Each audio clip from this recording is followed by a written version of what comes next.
De certo, todos conservaria a beleza e a juventude se pudesse.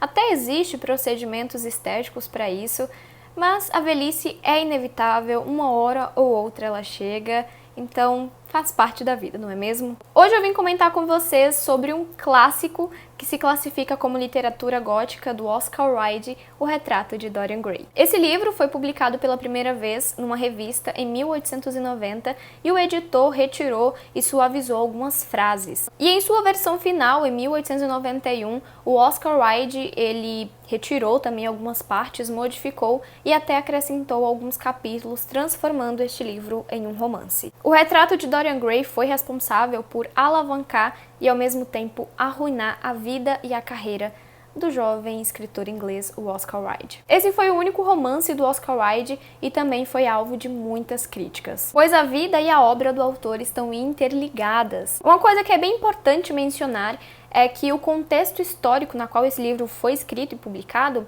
foi durante a era vitoriana, que pregava os bons costumes e também o moralismo. E esse livro, ele vai contra todos esses princípios e, óbvio, causou grandes escândalos. Isso porque o Oscar Wilde era gay e o seu próprio livro foi utilizado contra ele. O Oscar Wilde, ele era casado, ele tinha filhos, porém ele se apaixonou pelo Lord Alfred Douglas e ele acabou também processando o pai do Douglas por difamação. Ele perdeu a ação, foi a julgamento e foi condenado a 2 anos de prisão com trabalho forçado. Para a época era crime de sodomia, onde os homossexuais eram condenados, ou seja, era crime ser homossexual. Quando saiu da prisão, Oscar Wilde se exilou em Paris, onde morreu em 1900, doente e na miséria. Ou seja, nós temos aqui, além de uma grande e fantástica obra, é também uma crítica ao moralismo da época. E só para ressaltar, nós teremos aqui também grandes reflexões filosóficas também. Algo bem interessante que a gente tem de ter em mente ao ler esse livro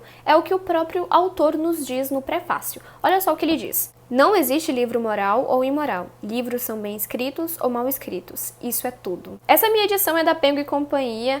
Ela é uma edição censurada, então vai o alerta. Tem uma edição da Biblioteca Azul com o texto original, sem censura e anotada. E pelo que eu soube, a edição da editora Biblioteca Azul, ela é bem mais completa e aborda bem mais profundamente sobre alguns temas. Mas afinal, do que se trata O Retrato de Dorian Gray? Pois bem, esse livro narra a história de Dorian Gray, que é um jovem muito bonito, com a beleza esplêndida, rico e muito inocente também. O Dorian Gray, ele não tem mais que 20 anos de idade, ou seja, ele quase não tem experiência, ele não sabe muito sobre o mundo. Certo dia, um pintor chamado Basil vai ficar apaixonado e fascinado pela beleza do rapaz e decide então fazer um retrato de Dorian Gray. Um amigo de Basil chamado Lord Henry vai conhecer o Dorian Gray no dia em que o retrato ficará pronto. E o Lord Henry também ficará fascinado pela beleza do jovem e ele ficará comentando sobre beleza e juventude que um dia o Dorian não terá mais. Vamos nos sentar à sombra, disse o Lord Henry.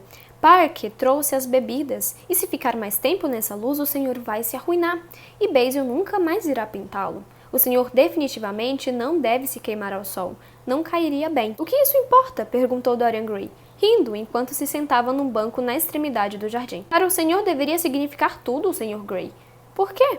Porque o senhor tem a mais maravilhosa das juventudes, e a beleza é a única coisa que vale a pena ter. Não é isso que sinto, Lord Henry.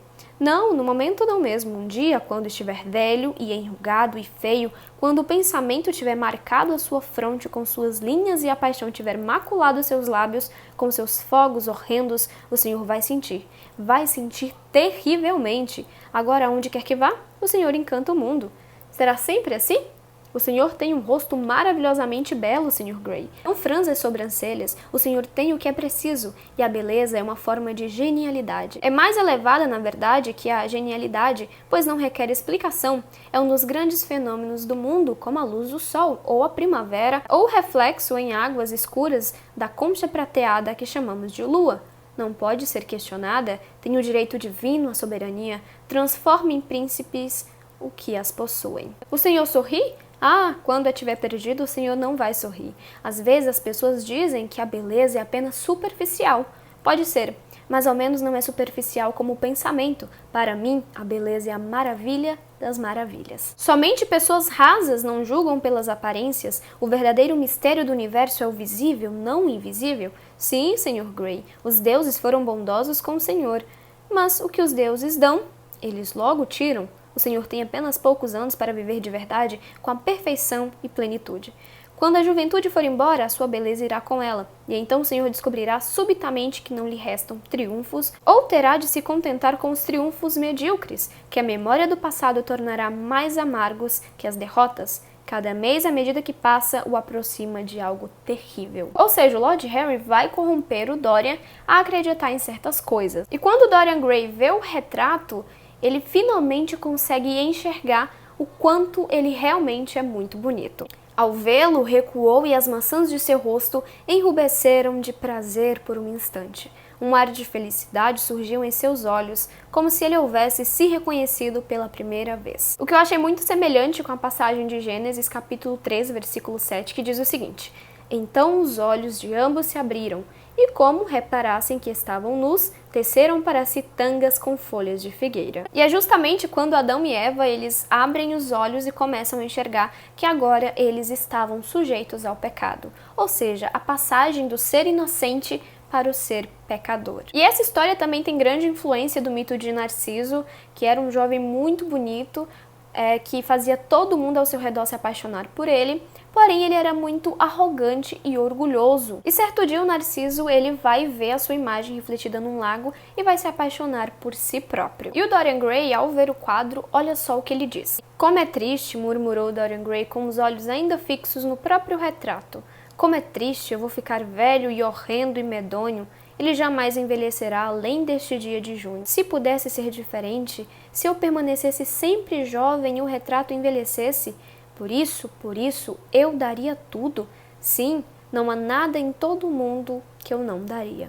Daria minha alma por isso. E automaticamente, quase sem querer, o Dorian Gray sela um pacto diabólico e a sua alma passa para o retrato. Ou seja, agora o Dorian Gray é uma pessoa desalmada. E o Dorian leva uma vida dupla, onde ele comete todos os tipos de atrocidades e mantém uma aparência intocada de beleza e virtude. Porém, no quadro será refletido fisicamente as deformações de seu caráter. O retrato envelhecerá e carregará todas as marcas da corrupção da sua alma. Eu achei o final desse livro aterrorizante e maravilhoso. Algo legal e que eu achei muito interessante é que a gente consegue perceber as transformações que o quadro sofre de acordo com as atrocidades que o Dorian Gray comete. E o Dorian Gray, além de se tornar uma pessoa má, de caráter execrável, ele também se torna um depravado pervertido. Esse livro reflete bastante sobre a influência dos outros sobre nós, seja negativamente ou positivamente, e que alguns comportamentos pode ser culpa do outro, porém nem todos, afinal só se faz aquilo que se quer fazer, não é mesmo? E assim, às vezes é mais fácil a gente jogar a culpa no outro do que conviver com ela.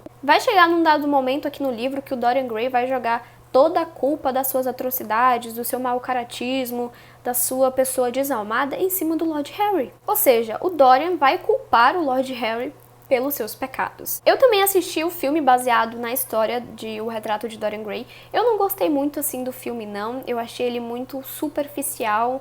Algumas coisas tá muito diferente do livro, eu não gostei. E no filme é bem notório o triângulo amoroso entre o Dorian Gray, o Lord Harry e o Basil. Eu não sei se nesse livro aqui não apareceu isso porque é uma edição censurada, ou não sei, ou o filme que adaptou, mas eu não gostei tanto assim.